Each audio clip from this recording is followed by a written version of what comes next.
Hello genius community. So നിങ്ങളുടെ JEE പ്രിപ്പറേഷനൊക്കെ നല്ല അടിപൊളിയായിട്ട് പോയിക്കൊണ്ടിരിക്കുന്നുണ്ടാവും. സോ ഈ ഒരു ജെഇ പ്രിപ്പറേഷനിൽ ഞാനൊരു കാര്യം പോയിന്റ് ഔട്ട് ചെയ്യാനാണ് നിങ്ങളുടെ മുന്നിലേക്ക് വന്നിരിക്കുന്നത്. The trap with comparison. നിങ്ങൾ ആലോചിക്കുന്നുണ്ടാവും, സാർ എന്താണ് ഈ ട്രാപ്പ് വിത്ത് കമ്പാരിസൺ? നിങ്ങളെല്ലാവരും ഇപ്പോൾ പഠിക്കുന്ന സമയത്ത് നോർമലി ഇപ്പോൾ റിസെൻ്റായി നടക്കുന്ന ടോപ്പിക്സുമായി ബന്ധപ്പെട്ട് നിങ്ങൾ എന്ത് ചെയ്തു?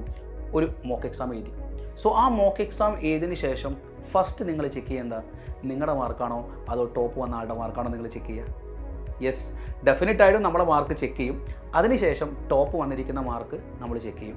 എന്നിട്ട് നമ്മൾ എന്ത് ചെയ്യും? അയ്യോ, ഇത്രത്തോളം മാർക്ക് വ്യത്യാസം എനിക്ക് വന്നിട്ടുണ്ടല്ലോ, ഞാൻ എന്ത് ചെയ്തിട്ടുണ്ട്? നന്നായി പഠിച്ചിട്ടുണ്ട്. അതേ ക്ലാസ് തന്നെയാണ് ആ ടോപ്പ് മാർക്ക് വന്നിരിക്കുന്ന കുട്ടി ഇരിക്കുന്നത്. അപ്പോൾ രണ്ടാളുകളും ഒരേ ക്ലാസ്സിൽ ഇരുന്നിട്ട് ഞാൻ നന്നായി പഠിച്ചിട്ടുണ്ട്, ആ കുട്ടി നന്നായി പഠിച്ചിട്ടുണ്ട്, എന്നിട്ട് ആ കുട്ടിക്ക് എന്നെക്കാൾ ഇത്രയും മാർക്ക് കൂടുതലാണ്, അപ്പോൾ എന്തുകൊണ്ട് എനിക്ക് പറ്റുന്നില്ല എന്നുള്ളത് ആലോചിച്ചുകൊണ്ട് നിങ്ങൾ ആ റിസൾട്ടിൻ്റെ മാർക്ക് വെച്ചുകൊണ്ട് നിങ്ങൾ കുറേ സമയം ഈ ഒരു കമ്പാരിസണിൽ ചിലപ്പോൾ നിങ്ങൾ സമയം സ്പെൻഡ് ചെയ്യുന്നുണ്ടോ? സോ നിങ്ങൾ ആലോചിച്ചിട്ടുണ്ടോ ശരിക്കും ആ ടോപ്പ് വന്നിരിക്കുന്ന കുട്ടി നിങ്ങളെപ്പോലെ തന്നെ എത്രത്തോളം മോക്ക് എക്സാംസ് എഴുതിയിട്ടുണ്ടാവും? എത്രത്തോളം എക്സാംസ് എഴുതി ഇതേപോലെ ചിലപ്പോൾ ആ കുട്ടി എത്രത്തോളം ആലോചിച്ചിട്ടുണ്ടാവും? ആ ആലോചനയൊക്കെ ബ്രേക്ക് ചെയ്തിട്ട് ഇപ്പോൾ ആ കുട്ടി ടോപ്പിലേക്ക് വരാനുള്ള റീസൺ എന്താ നിങ്ങൾ ആലോചിച്ചിട്ടുണ്ടോ? സോ നിങ്ങൾ സിമ്പിളി ഞാൻ ഒരു കാര്യം പറഞ്ഞുതരാം. നിങ്ങൾ ആലോചിക്കേണ്ടത് നിങ്ങളുടെ സ്റ്റാർട്ടിംഗ് ആണ്. നിങ്ങൾ എവിടെ നിന്ന് സ്റ്റാർട്ട് ചെയ്തു? ആ സ്റ്റാർട്ടിംഗ് പോയിൻ്റാണ് നിങ്ങൾ നോക്കേണ്ടത്. നിങ്ങൾ എത്രത്തോളം നേരത്തെ സ്റ്റാർട്ട് ചെയ്തു? ആ സ്റ്റാർട്ടിംഗ് പോയിൻ്റാണ് ശരിക്കും നിങ്ങൾ ഈ ഒരു റാങ്കിലേക്ക് ഡിഫൈൻ ചെയ്ത് കൊണ്ടുവരുന്ന ഏറ്റവും അതിനെ പോളിഷ് ചെയ്ത് കൊണ്ടുവരാമെന്ന് ശരിക്കും നമ്മൾ പറയാം. അതായത് ഓരോ എക്സാമുകൾ എഴുതി മാർക്കുകൾ വാങ്ങി അതിലെ മിസ്റ്റേക്സുകൾ നോക്കി അതിങ്ങനെ പോളിഷ് ചെയ്തിട്ടായിരിക്കും ആ ടോപ്പ് വന്നിരിക്കുന്ന കുട്ടി ആ മാർക്കിലേക്ക് എത്തിയിട്ടുണ്ടാവുക. അല്ലാതെ ഒരു ഒറ്റയടിക്ക് ടോപ്പ് മാർക്ക് വന്നതല്ല മക്കളെ. ഒറ്റയടിക്ക് ഒരാളും ടോപ്പ് മാർക്കിലേക്ക് എത്തുന്നില്ല. ഓരോ എക്സാംസുകൾ എഴുതിയിട്ട് അതിൽ പെട്ടെന്ന മിസ്റ്റേക്സുകൾ ഐഡൻറ്റിഫൈ ചെയ്തിട്ട് എന്ത് ചെയ്തിരിക്കുകയാണ്? പോളിഷ് ചെയ്ത് ടോപ്പിലേക്ക് വരികയാണ്. ആ സമയത്ത് ആ കുട്ടിക്ക് എന്ത് സംഭവിച്ചിട്ടുണ്ടാവും? ഇതേപോലെ ആ കുട്ടിയുടെ മാർക്ക് വെച്ച് ആ കുട്ടി ബാക്കിയുള്ളവരെയും കമ്പയർ ചെയ്തിട്ട് സമയം ചിലപ്പം സ്പെൻഡ് ചെയ്തിട്ടുണ്ടാവും. ആ ഒരു തിരിച്ചറിവിലേക്ക് നമ്മൾ കൊണ്ടുവരിക ചെയ്യേണ്ടത്. നിങ്ങൾ ചെയ്യേണ്ടത് എന്താ? ആ ടോപ്പർ ഇപ്പോൾ എന്താ ചെയ്യുന്നത്? ആ ടോപ്പർ ഇപ്പോൾ എങ്ങനെയാണ് ടോപ്പ് മാർക്ക് മെയിൻറ്റെയിൻ ചെയ്യുന്നത്? എന്തുകൊണ്ടാണ് ഞാൻ ആ ടോപ്പിലേക്ക് എത്താത്തത്?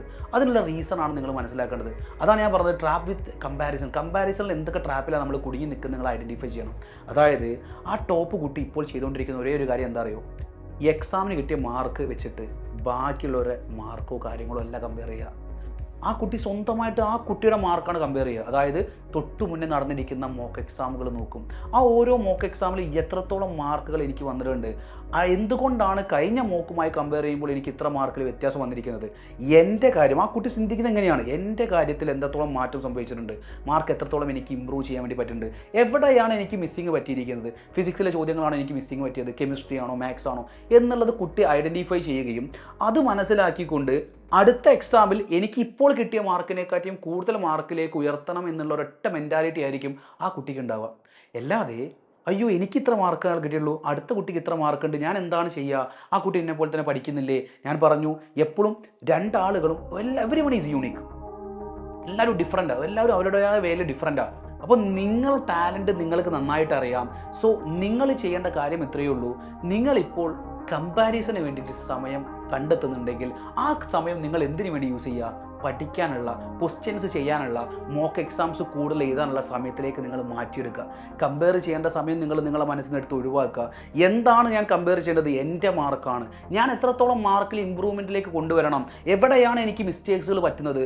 ഈ ഒരു കാര്യം നിങ്ങൾ എന്ത് ചെയ്യുക? പ്രോപ്പറായിട്ട് നിങ്ങളോട് തന്നെ കമ്മ്യൂണിക്കേറ്റ് ചെയ്താൽ ഇനി അങ്ങോട്ടേക്കുള്ള ദിവസങ്ങൾ നടക്കുന്ന ഓരോ മോക്കിലും നിങ്ങളെ തന്നെ ഇവാലുവേറ്റ് ചെയ്യുകയും നിങ്ങളുടെ മാർക്ക് ഓരോ ദിവസം കഴിയുമ്പോഴും ഇമ്പ്രൂവ് ചെയ്ത് അറ്റ് ലാസ്റ്റ് മോക്ക് എക്സാംസ് ഞാൻ പറഞ്ഞു നിങ്ങളെ പോളിഷ് ചെയ്യുന്ന പോലെ തന്നെയാണ്. നിങ്ങളെ പോളിഷ് ചെയ്ത് എല്ലാ മിസ്റ്റേക്സും കൂടി ഓവർകം ചെയ്ത് നിങ്ങൾ ഇനി അങ്ങോട്ടേക്ക് ടോപ്പറായിട്ട് മാറിക്കൊണ്ടേയിരിക്കും. സോ ഈ ഒരു പോയിന്റ് നിങ്ങൾ മനസ്സിൽ വെക്കുക. കമ്പാരിസൺ നമ്മൾ സ്റ്റോപ്പ് ചെയ്യുന്നു. നമ്മളെ ഇവാലുവേറ്റ് ചെയ്തുകൊണ്ട് എന്ത് ചെയ്യുന്നു? ടോപ്പ് മാർക്കിലേക്ക് നമ്മൾ എത്താൻ വേണ്ടി പോവാണ്. സോ ഈ ഒരു കാര്യം നിങ്ങളെ മനസ്സിലുണ്ടാവട്ടെ. All the very best guys. By.